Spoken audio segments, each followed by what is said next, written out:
Hello and welcome to Big Deal as we continue the coverage on the impact of COVID-19 situation on your businesses. Today we are going to talk about force majeure clause. Just because it's an act of God, are you absolved of all your contractual obligations? Or will that be contested and you may even be defeated? Find out from the legal expert Abhishek Manu Singhvi, who's joining us on the show. Mr. Singhvi, good to have you on CNBC TV 18. And before you wear your legal hat, you're also a statesman, politician and member of the parliament. So help us understand, how do you see the exit plan for the lockdown? We are very close to it, and how to restart the economy. Well, since this is a very large topic and it can swallow up your entire program, I'll be very pointed. I have supported lockdown from inception. It's the right thing to do. But equally, I think we are way behind on fiscal injections. There's a limit to how much monetary policy can do the job. Fiscal injections are approximately, in real terms, 0.7% of our GDP. If America did 10%, we should be at least doing 5%. Malaysia, I believe, is somewhere around 15 to 16% of GDP. Now, without a fiscal injection, all other things are like anacin, possibly for, at least heart disease, if not cancer. So we need to ramp it up. Secondly, we need to target it. It is not that it's across the board, 5% to everyone. Targeted, focused. We have delivery platforms now which make effectiveness maximum and leakage minimal. Call it Aadhaar, call it direct benefit transfer mechanisms, etc., Jandan. But we have to do it, and I don't understand why the government has taken so long to do it. If not on 20th of March itself, it should have come by the end of March. Third, we need a very, very calibrated system of sticks and carrots for the future. It requires incentives and disincentives of a very complex and sophisticated kind to make life after the so-called normal post-COVID back on keel. I think on these two fronts we are far behind. Of course, testing must increase. There is no doubt about it. Testing is the mantra.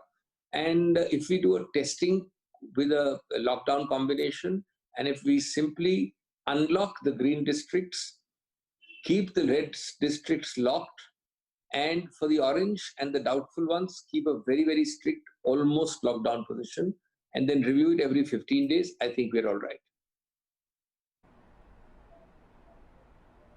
All right, so fiscal package and that support coming in from the government, a clamor for that is getting louder and louder, and you have made that point as well. But let's talk about the force majeure clause, which could be causing a huge amount of litigation, Mr. Singhvi. You will agree to that.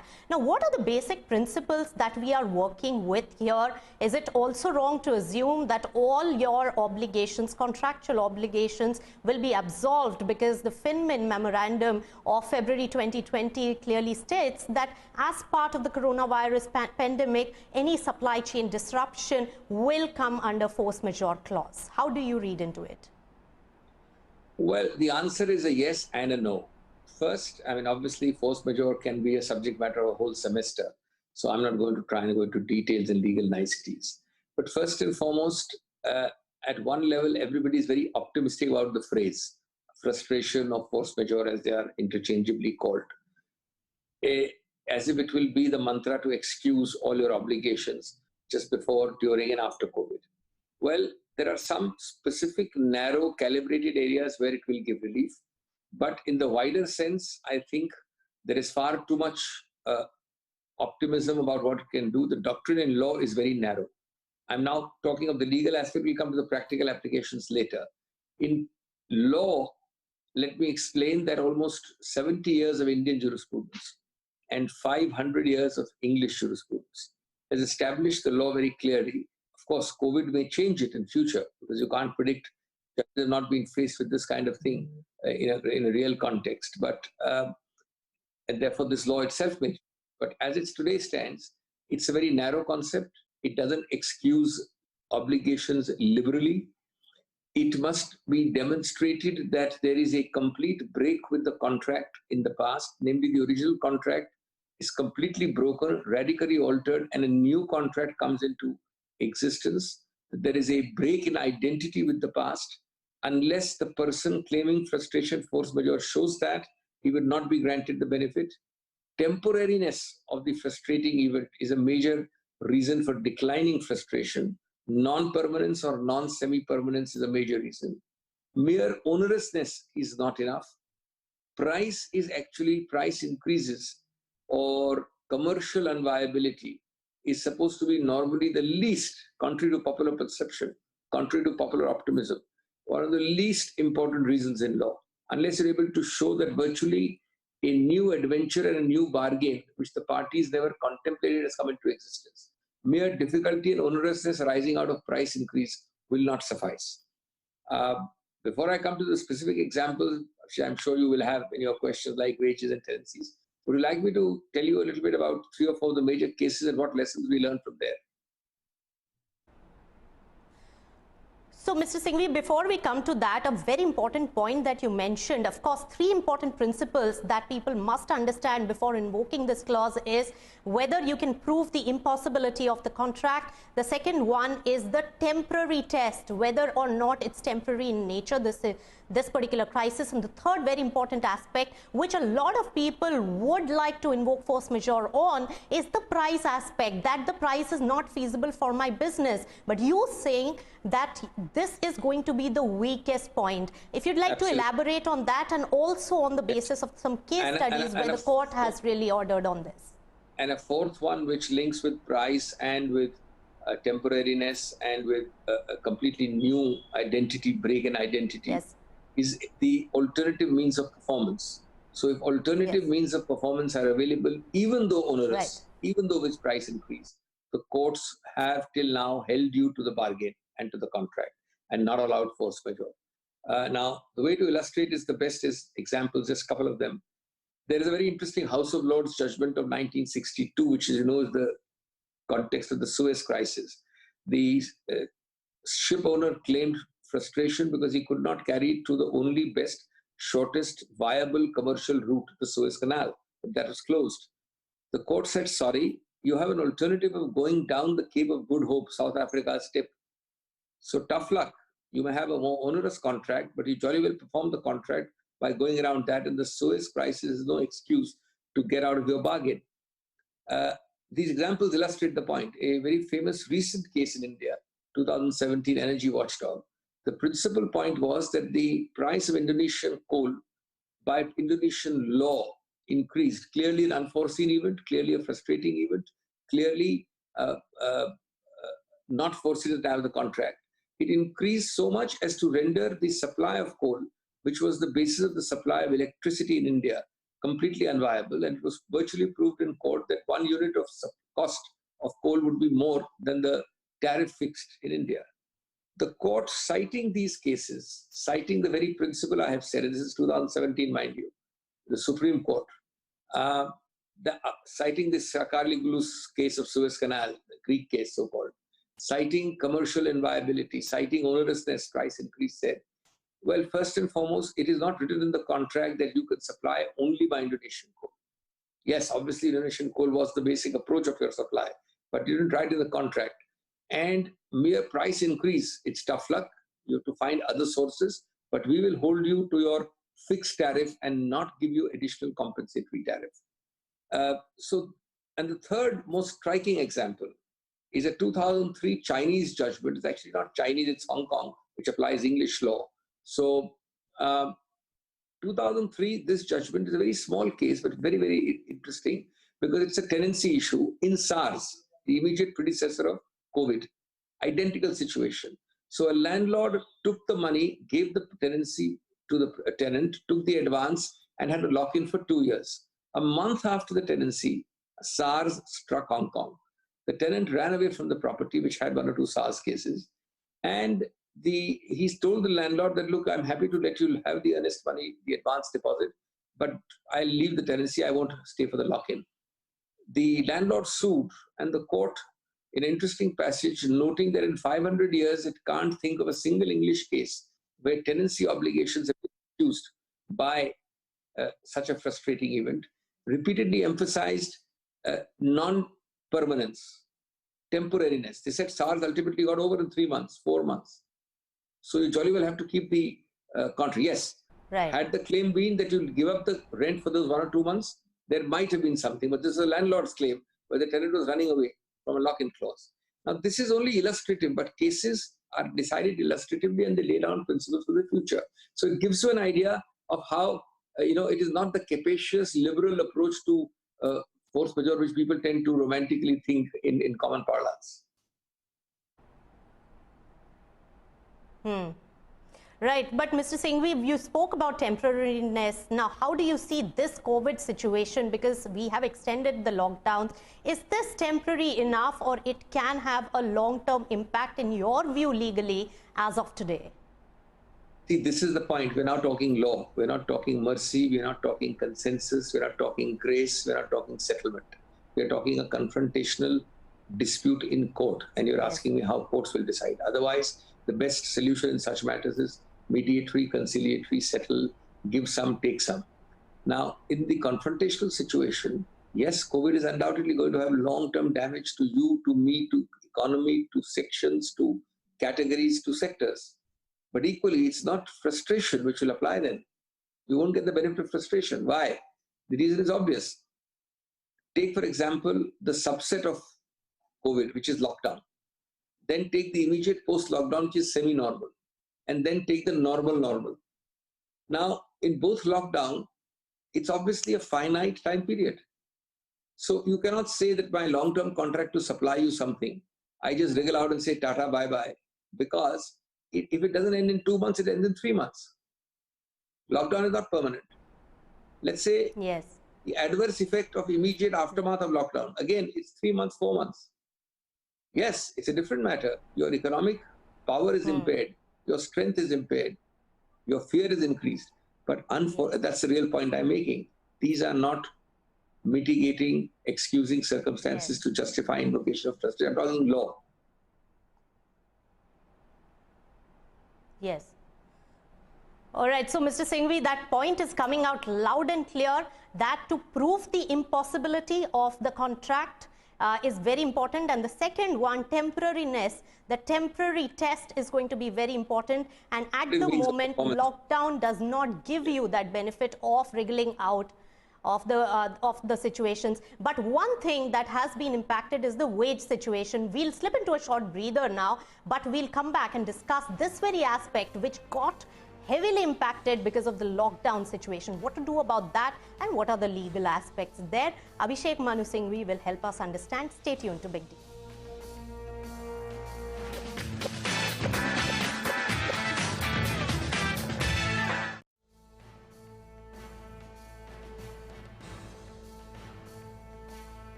Welcome back. You're watching Big Deal and we are discussing force majeure clauses and the various legal tangles which may develop after the lockdown situation.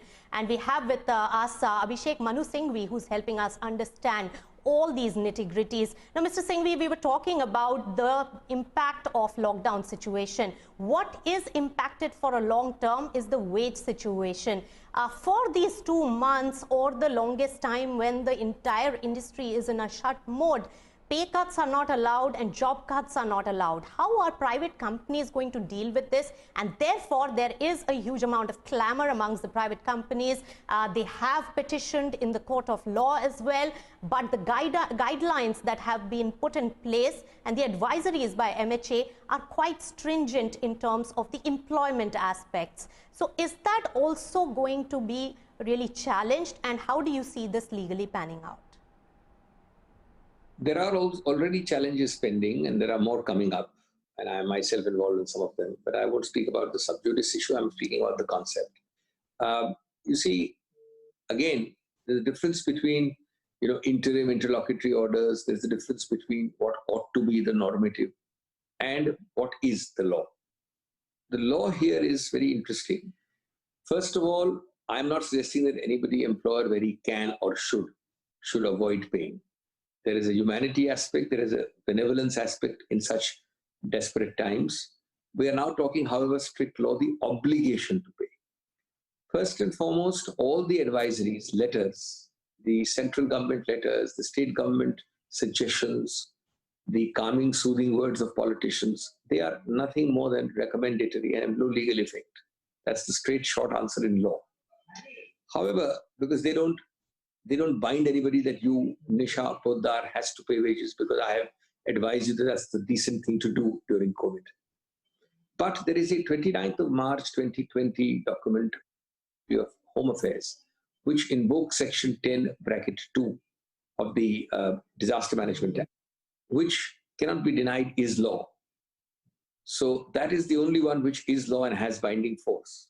Number 3, whether it is valid should be tested in court, and I think there are very strong questionable reasons why it may not be valid. But for that, you have to challenge not only the notification, but also the section which mandates. Principal reason would be that the section, if you read it, Section 10(2)(I) is the particular one, does not seem to address the issue of wages at all. It does not appear that the Disaster Management Act thought of wages and therefore reserved the power to give such a direction.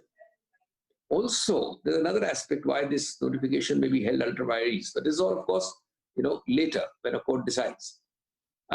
Consider an employer who has 100 employees and he says, I'd rather give you a haircut across the board. Everybody takes a graded haircut. The senior chaps take 20%, you take 10%, the juniors take 5%, and the junior most takes 1%. And that way I'll be able to employ all 100 of you, because the overall wage bill will decrease. As opposed to each person saying, I want my pound of flesh, there is going to be no agreement. You must pay everyone, is what the government says. Whereas all that pool of employees says, no, we're all happy to accept this haircut, because that way we all retain our jobs at least. Now, is the government the parents patriae, the father of the whole thing, to give a direction which is commercially, in the air? It is without any root of commercial realities.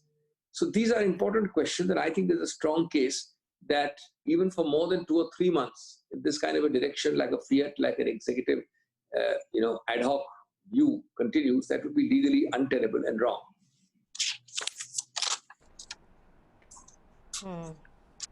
Right. Okay, untenably wrong, and of course it's going to be debated in the court of law as well. But so far, the number of cases that have made it to the court, and of course a lot of them have got more of interim orders rather than real judgments. What is the sense and the spirit in which the courts or the Supreme Court is acting at the moment, Mr. Singhvi? On whose side is it? See, we tend to confuse ad hoc interim orders or even no interim orders, mere filing. We tend to confuse it with law or with judgment. The other problem with COVID is that all this COVID jurisprudence will be settled much after COVID. You'll get these judgments not before, August, September, October, by when the actual issue will be largely infructuous. You either survived, or you had to pay, or you just closed down. But it will be important because it will be jurisprudence for the future. So don't mistake interim ad hoc orders to be judgments, because they are interim arrangements. Courts do it for a variety of non-legal reasons. Lack of time, lack of full paperwork, a ad hoc quick arrangement, settlement. So I think at the moment, the principles I have told you, are the ones which will matter. And on wages, I've given you a very specific answer. If it is challenged, both the section and the notification, I think there is a reasonable chance of success, but obviously this remains in the womb of the future. Right. So you spoke about tenancy, we touched upon that aspect, but it relates and correlates to some of the sectors which have been heavily impacted because of the COVID-19 situation and may not be able to link back to normalcy for the longest time, like aviation as well as hospitality. So how do you see that intertwined with the tenancy laws and the force majeure aspect and also the retail aspect? How are these three sectors likely to be impacted? See, that's a large question, and I think 80% of your question is economic. Legal principles don't change so much merely because sectors or specific examples change. After all, the airline chap, very hard hit, still has a contract with the lessor of the aircraft. Now, I think to take the specific example of airline, he would have a good case to perhaps be excused of the lease rental for 1 or 2 or even 3 months. That's possible in a frustration case. But if the lessee, the aircraft owner, said that, look, I am now in dire straits, I'm going to make my lease of 10 planes into a lease of 3 planes and just take your planes back. And the lease has a clause for at least a minimum 2 years because, airline aircraft leases have these minimum lock-in periods. Well, I don't think he will succeed on force majeure on the second part. Because while some palliative can be given when there was physical, legal impossibility to fly, and therefore rental for that period may be adjusted or reduced by law, I'm talking of frustration. But the same doesn't mean that you take the whole hog for a ride and you say, look, I'm just chucking up my aircraft. This is the way it has to be applied sector by sector. That's the example I gave you of construction contracts, for example. If I am constructing a highway for you, the government, I don't think anybody will quibble, any court will give you the relief of extension of time. So if I had to do it in 1 year, I will now do it in 1 year, 3 months. That will follow because obviously for 2 months or 3 months, it could not construct. But if I was to say that now I'm just in bad shape, I've suffered economically, frustration is invoked by me, Tata bye-bye, I'm terminating the contract, I can't complete the highway. Well, NHAI will go after you and claim damages. Right. So we've understood the whole concept and the basic principles with which it works, but very quickly, Mr. Singhvi, and we have just 1 minute for this, what is it that can be done? Because there are many litigations that could be in the offing. Could there be a normal code for these unprecedented times? I must commend to your consideration, and I think I wish we had a little more time, but I'll try and do it in 1 minute, the Singapore approach. Singapore on 7th of April 2020, 2 or 3 weeks ago, has passed a fantastic code. The advantage of a code is important to understand. It is specific. It is targeted. It prevents litigation or minimizes it. It is certain. It is categorical. It is in black and white. Today, a tenant chap in India is thinking of general principles of law. Of course, we know we are the same as Singapore, but it's not written down in one place. What that has done is, and it's too much time to explain to you in detail, is it said you can claim it for these events. You can claim it for these cases. It's written down a whole list, about 20 items. For example, I have a quick list here. Inability arising from a COVID event. A, that you will not go to court or continue in court for that 2-month period.